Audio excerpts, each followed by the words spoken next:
Rahul Gandhi Calicut airport पहुंच चुके हैं।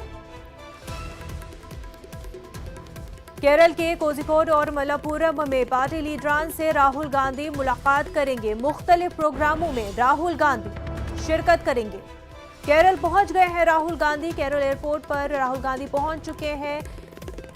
लीडरान से मुलाकात करने जा रहे हैं राहुल गांधी। वहीं मुख्तलिफ प्रोग्रामों में भी राहुल गांधी शिरकत करने जा रहे हैं।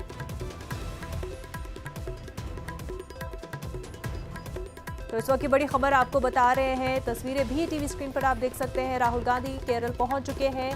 वहीं कोझिकोड और मलप्पुरम में पार्टी लीडरान से राहुल गांधी की मुलाकात तो होनी है। इसके अलावा उनके शेड्यूल में कई प्रोग्रामों में शिरकत करना भी है। मुख्तलिफ प्रोग्रामों में राहुल गांधी शिरकत करेंगे केरल में।